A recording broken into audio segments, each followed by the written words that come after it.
5 വർഷം അടയിരുന്ന committee report ഇപ്പോൾ പുറത്തു വന്നതിന് പിന്നാലെ വലിയ പൊട്ടിത്തെറി തന്നെയാണ് സിനിമാ മേഖലയിലും കേരളത്തിലും മലയാളി മനസാക്ഷി സമൂഹത്തിനുമിടയിലും ഉണ്ടായിരിക്കുന്നത്.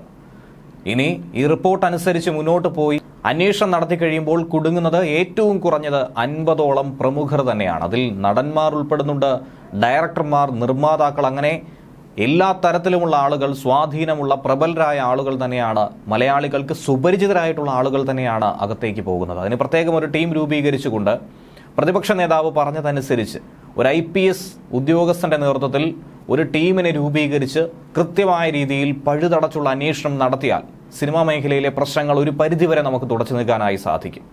അങ്ങനെ സ്ത്രീ പുരുഷ സമത്വത്തിനും തുല്യനീതിക്കും വേണ്ടി നിലകൊള്ളുന്ന ഇക്കാലത്തും സിനിമാ മേഖലയിൽ സ്ത്രീകൾ ഇങ്ങനെ വിവേചനം നേരിടുന്നുവെന്ന ഞെട്ടിക്കുന്ന വസ്തുത തുറന്നു കാണിച്ച ഹേമ കമ്മിറ്റി റിപ്പോർട്ടിനെ തന്നെയാണ് ഏവരും ചർച്ച ചെയ്യുന്നത്.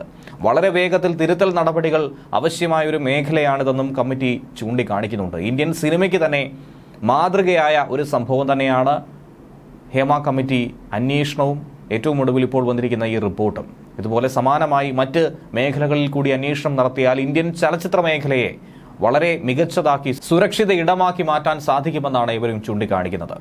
ഹേമ കമ്മിറ്റി റിപ്പോർട്ടിലെ എല്ലാ നിർദ്ദേശങ്ങളും നടപ്പിലാക്കാനുള്ള നടപടികൾ തുടങ്ങിയിരിക്കുന്നുവെന്നാണ് മന്ത്രി സജി ചെറിയാൻ പറയുന്നത്. തുടർ നടപടി നിയമപരമായി പരിശോധിക്കും. പരാതി ഉണ്ടെങ്കിൽ കൃത്യമായി തന്നെ അതിനനുസരിച്ച് കേസെടുത്ത് മുന്നോട്ട് പോകുമെന്നാണ് മന്ത്രി പറഞ്ഞിരിക്കുന്നത്. നടന്നിരിക്കുന്നത് വലിയൊരു പ്രക്രിയയാണ്. അതിന്റെ തുടർച്ചയായിട്ടാണ് നവംബറിൽ നടക്കാനിരിക്കുന്ന കോൺക്ലേവ് എന്നും സജി ചെറിയാൻ പറഞ്ഞിട്ടുണ്ട്.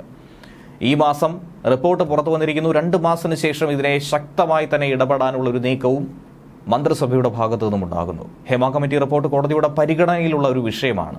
നിയമപരമായ വശങ്ങൾ കൂടി പരിശോധിച്ച് തുടർ നടപടികൾ വേണമെങ്കിൽ സ്വീകരിക്കും. റിപ്പോർട്ടിൽ നടപടി വേണമെങ്കിൽ കോടതി പറയട്ടെ എന്നാണ് മന്ത്രി പറഞ്ഞിരിക്കുന്നത്. ഇപ്പോൾ വന്ന റിപ്പോർട്ടിൽ ഒരാളുടെയും പേര് പറഞ്ഞു കേട്ടിട്ടില്ല. ആ ഭാഗങ്ങളൊക്കെ തന്നെ ഒഴിവാക്കിയാണ് റിപ്പോർട്ട് പുറത്തുവിട്ടിരിക്കുന്നത്. ഏകദേശം 400 പേജിന് പുറത്തുള്ള മൊഴി നൽകിയിരിക്കുന്ന റിപ്പോർട്ട് ഇതുവരെയും പുറത്തു വന്നിട്ടില്ല. അതുകൂടി വന്നു കഴിഞ്ഞാൽ വലിയൊരു ഭൂകമ്പം തന്നെയായിരിക്കും കേരളത്തിൽ സംഭവിക്കുക. അങ്ങനെ പുറത്തുവിടാനായി അത് കോടതി അനുവദിക്കുമെന്നും തോന്നുന്നില്ല. കാരണം ഇരകളുടെ പേരും അവരുടെ സുരക്ഷയും ഒക്കെ മുൻകരുതി അക്കാര്യം ഒളിപ്പിച്ചു വെക്കേണ്ടത് തന്നെ അവരുടെ അനിവാര്യതയാണ്. നിയമരംഗത്തെ പ്രമുഖരുമായി സംസാരിച്ച് ഭാവിയിൽ എന്ത് ചെയ്യണമെന്ന ഒരു ധാരണയായിരിക്കും ഉണ്ടാക്കുന്നത്. ഇരകൾ ആരും തന്നെ ഇതുവരെ സർക്കാർ സംവിധാനത്തിന് മുന്നിലെത്തി പരാതി പറഞ്ഞിട്ടില്ല എന്നാണ് മന്ത്രി പറയുന്നത്.